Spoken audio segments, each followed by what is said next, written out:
Hey guys, welcome to Traditional Bow Hunting Wilderness Podcast. This is Jason Samkoviak. Today, we're going to be talking about cold weather hunting clothing. Reason we're talking about it now, when it's actually the end of the season for most of you guys, is on purpose. I didn't do this at the beginning, because if you'd have had to go out and buy this stuff, then it would have actually cost you a lot more money, because this stuff is in demand early in, like in October, November, September, October, November, December. This stuff is high demand.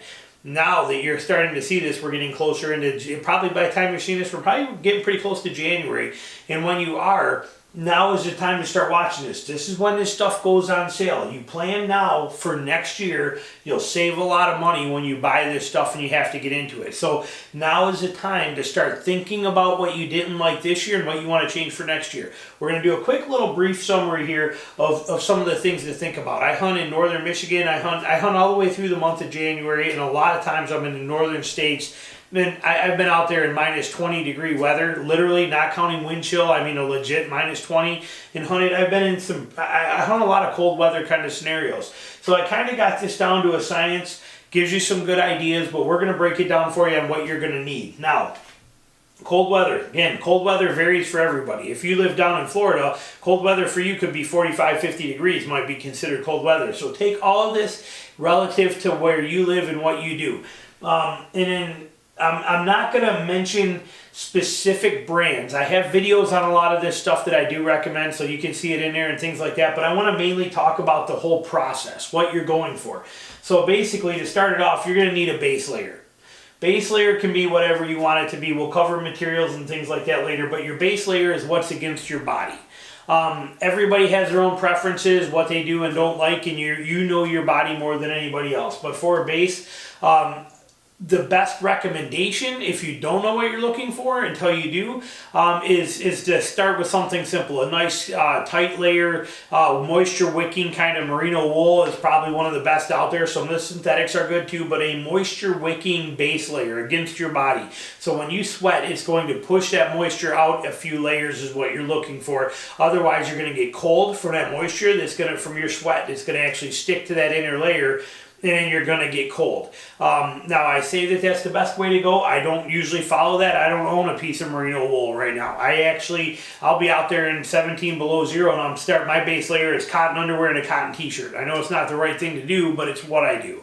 And cotton socks for that too, so how's that for crazy? But the best advice, base layer, go with something in a merino wool, or go with something that's going to be a moisture wicking base layer for you. Preferably tighter rather than loose fitting. We'll get into the looser stuff, but for that one that's on your body, tight is better, because then it actually it's going to give you more room for layers underneath, but it's also going to wick that moisture away from all parts of your body. If it's too loose fitting, you may not get that moisture push that you're looking for. So something tighter fitting is usually better for that kind of thing, and that's your base layer. Next one is your thermal layer. Thermal layer is what I consider some kind of a thermal as we look at them. Thermals, polyester fleece thermals, something that's going to be like long underwear but not made out of cotton like they used to be. We want, again, a moisture wicking. Can be merino, it can be synthetic, it doesn't matter. The more moisture wicking capabilities you have, the better.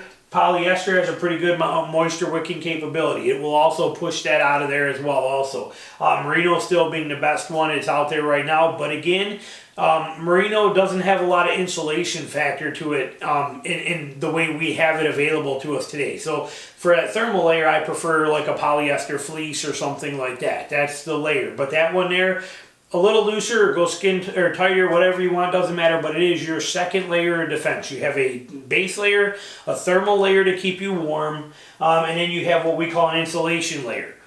Insulation layer does not have to be something you're going to spend a lot of money on. Okay, and I don't care what it's made out of. What this is basically just something that is going to insulate your body. It can be a puffy jacket, although puffies are very noisy. Even underneath clothing, they're pretty noisy. For us traditional bow hunters, they're almost too noisy too often.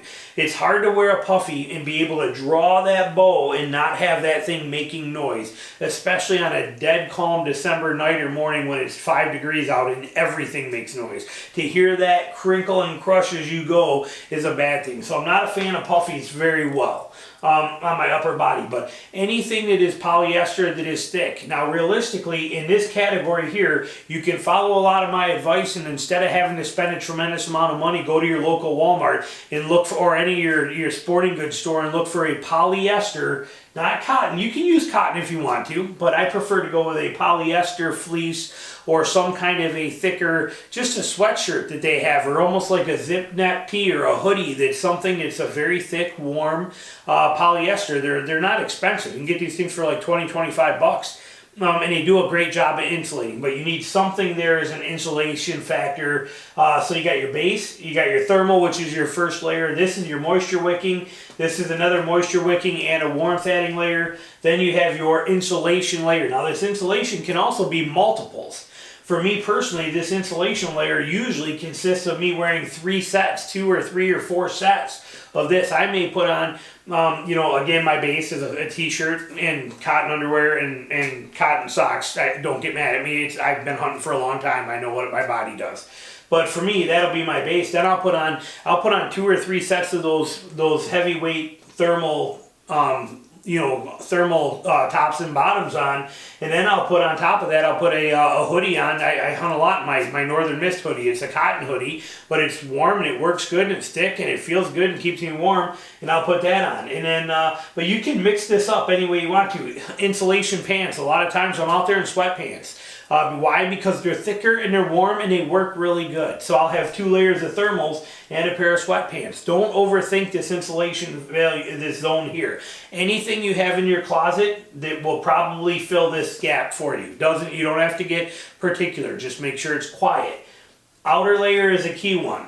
Now the outer layer, wools work really good. I'm a huge fan of wool. I've been a fan of wool my whole entire life. I'm not talking about Merino wool or any of that stuff. I'm talking good quality. Filson, King of the Mountain, for Day One. I'm talking good quality Sleeping Indians designs. These are good virgin wool, well done, tight, compressed fibers in them, good wool stuff. They work fantastic, but they really suck really bad at wind resistance. There's almost no wind resistance to wool. So wool works great on days that are calm. So wool is a fantastic outer layer, especially in the winter, because when wool gets wet from rain, it gets heavy and it starts to smell like wet dog. It does keep you warm and it does seal up and block the wind out. So wool is a great thing. I'll never knock it. But the weight factor and how long it takes to dry is kind of a downside to it. And the burrs in a lot of places are another downside to wool. So I don't find myself wearing it too often anymore, except in the winter, because it is a good insulator. It is a good warm weather outer layer. But any of these other ones, any of these other, you can even wear a pair of, it doesn't matter what the outer layer is, as long as it's going to block the wind for you. The wind is the key. So you want something with a wind stopper type thing in it, or some kind of wind resistance to it. You're also going to be on stand. Most of us are deer hunting from a stand or in a ground blind. We're not moving. And if we're not moving, we don't have to worry about much noise coming from our legs. So I'll be honest with you, a couple of my buddies, they hunt in a pair of Carhartt Bibs and they stay warmer than anything I've ever seen on the market. They'll insulate up, they'll put on a set of, they run their base, they put on a pair of thermals, usually 2 or 3 thermals in there, or maybe a pair of sweatpants or some insulator. Then they put on a pair, when they get to the stand, they put on a pair of Carhartt coverall bottoms, and they work fantastic. Another buddy I know wears snow pants, insulated snow pants. They keep him warm. Yes, they'll make noise walking, but all he's going to do is stand up and he's going to turn his body to shoot, maybe move a foot a little bit. It's not going to make a difference noise-wise. So, but make sure it's wind resistant. You want that wind to stop on that outer layer. Same with your top. Now on the top, because you are going to be moving when you're shooting and stuff, this one you can't get away with things that are quite as noisy as you can on the bottom. So you have to take that into consideration.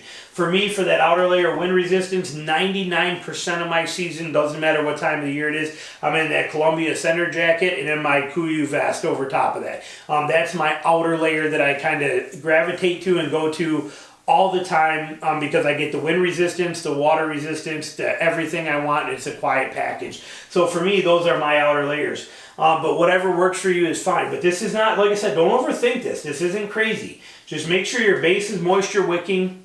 Make sure your thermals are good and your insulation is going to keep you warm and your outer layer is going to block the wind. That's all you need. Doesn't need to be camo, doesn't need to be anything you want to. You can wear whatever you want as long as it fits those bills. So start looking for that stuff now and save money on it and plan now for next year so that you're good. Rain gear.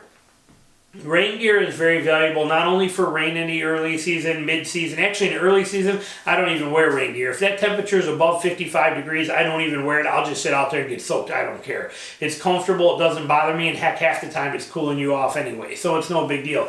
You get below 50, 55 degrees, you start getting real cold real quick. Rain gear is important. When you get into cold weather, wintertime hunting, usually rain is not a concern. But again, that wind can be absolutely brutal. So this can actually serve as a good outer shell over your insulation factors. So you can almost bypass the outer by wearing your rain gear. The fact that this is waterproof and windproof makes for a rock solid outer layer of your clothing. So don't ever rule that out. Rain gear is a fantastic thing to have in the wintertime.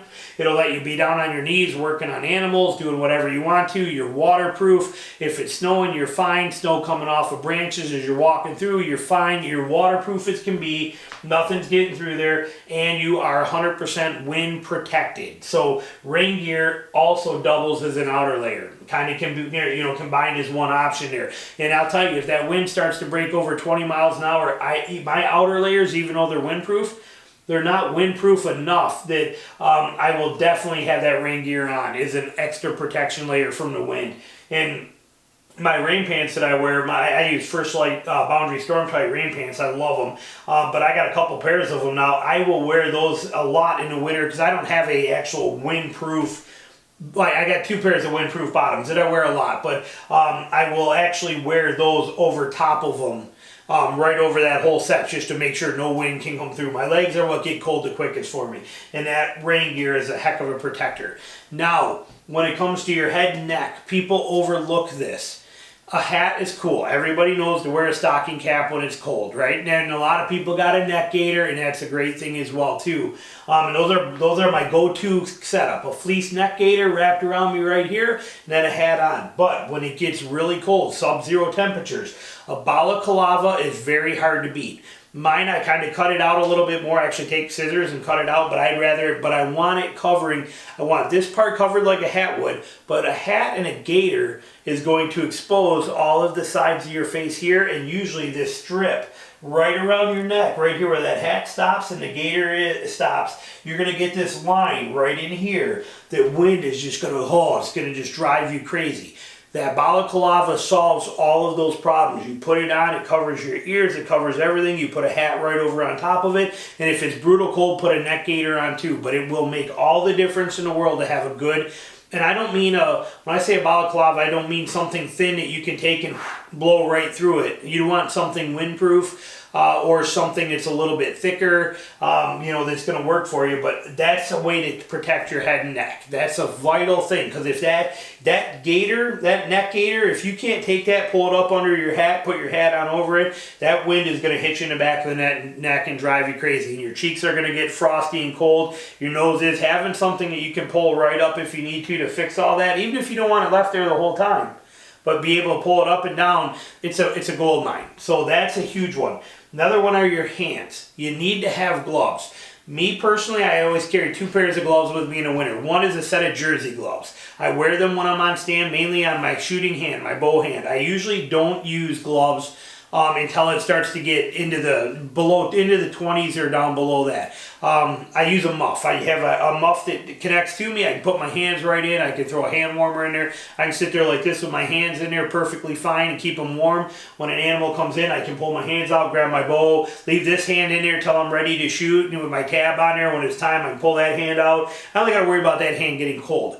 Once you get below 20 degrees, there's a chance that, especially you start getting into the closer to the teens and down to 0, this hand that I'm holding my bow with might get too cold out there if I have to leave it waiting on deer to work through some red oaks and paw for acorns, and I'm waiting for them to come in. That could be too long with that hand exposed and it gets cold. So I like having a jersey glove, cotton jersey glove, that I can have on that hand for that time. Both hands in that muff with that jersey glove on there. But now if I got to grab that bow, I'm going to be okay with that jersey glove for even up to a half hour if I got to wait for deer to come in. And this hand is protected in that muff and I can bring it out and shoot. So that's my shooting system, is with a muff to keep my hands warm, a hand warmer in there. One hand warmer will do a great job, and that one jersey glove. Now putting the stand up, taking it down, walking in and out, that's where I need another pair of gloves. A cotton jersey glove is not going to do good for that, because you're going to get, as soon as you touch anything that's got snow on it, it's immediately going to melt and soak through that glove. So I protect that cotton jersey glove with everything. It stays well protected so that it's going to be nice, dry, and warm. Walking in and out, I usually wear Snowmobile gloves. They're lightweight. They're like, I use some that are made by mechanics, some by Skidoo. I got a couple from Home Depot, but just something that's a little tighter fitting, think more like some of these mechanic styles, but they're tighter fitting and they're good and warm. But what that's going to do by being a more tighter fitting glove rather than a big poofy glove, it will let you work the buckles on your tree stand, bringing your sticks up, your stand up, pull your ball or your haul line up, work the carabiners on your lineman belt. Those gloves will let you do it. So when it comes to gloves, definitely get some that are those tighter, more form-fitting kind of gloves. They're going to make a difference. Waterproof, whatever, I don't know. Either way, I don't pay much attention. And I don't spend a ton of money on them. 15, 18, 20 bucks for a pair of gloves. They last you a long time. But something to keep in mind.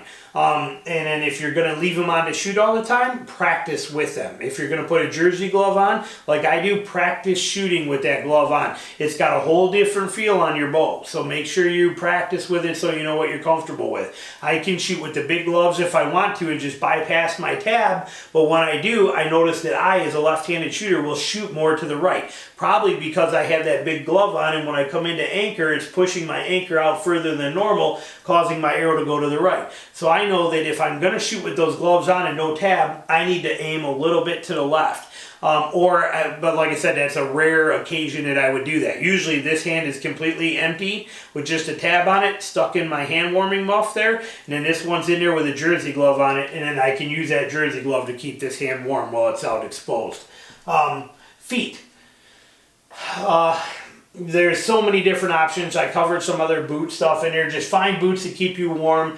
No cotton socks, especially because your feet are going to get cold. When you're out there, they're going to sweat going in, and that's going to be a problem. Chemicals are your friend. Chemical hand warmers and toe warmers, they're going to be a gold mine. Put a chemical hand warmer pack right in your muff, or put 2 in your pockets. By not using a muff, you have to have 1 in each pocket, so you're doubling your expense on hand warmers every time you're out there. And you get there and you got a hand warmer in each hand pocket, and that's fine. But if you use a muff, an insulated muff, you put your hands in there, then your hands are nice and warm, and you get all that heat from 1 chemical hand warmer, so you don't have to use as many. And you got both hands together, and you hold that hand warmer right in your hands like that and keep everything perfect. So that's my preferred way of doing it. But chemical heat packs are your friends. Put them on your toes. They got them that can stick to your body. You can stuff those hand warmers anywhere you want to help keep you warm. Keep a few of them in your pack, and then that you weren't planning on using, but have them just in case you get too cold and you need to warm up. But for your feet, boots. Find good boots that are going to keep you warm. Make sure you get them big enough that you can fit a couple pairs of socks in them. Those toe warmers are a fantastic thing. I've done podcasts and covered how to use a sleeping bag for that, how to use the Arctic Shield feet warmers, how to take a pair of socks and cut them and put them over your boots and stick a hot hand warmer chemical pack in there. I've talked about that stuff in great detail, but there's a lot of great options out there. But that is your basic cold weather system right there. That's what's going to do everything for you. This, not expensive unless you want it to be. Like I said, synthetics they do a great job of wicking moisture. Not as good as Merino, but they do a very close job. But if Merino or a synthetic there, polyester or something on there that's going to do the same kind of thing, have some wicking properties to it. Insulation, whatever you want, just raid your closet, just find stuff that's going to keep you warm. Outer layer, just to protect you from the wind, protect you from getting beat up, that kind of stuff. And then rain gear can double as that. And like I said, these other accessories, don't forget about them. Your head, neck, hands, and feet these are the whole danger zone right here. This stuff here, your body usually isn't what gets cold. It's these things that send you back to the truck before dark. This is what ruins your hunt beforehand, are these things. So pay special attention to those to make sure that you get that system spot on and you've got some backup options. Now, as far as materials go, like I said, cotton everybody says never use. I get the whole never use cotton kills, I get all that kind of stuff, but let's face it here. This isn't like you see in the magazine ads, all right? We're not as aggressive hunters as you think we are. And even if you think you're gonna be someday, you're probably not. You're hunting out of a tree stand, most likely within a few hundred yards of your truck. That's kind of the way it goes. Even a half mile, or even if you're out there pushing it a mile and a half, you're still.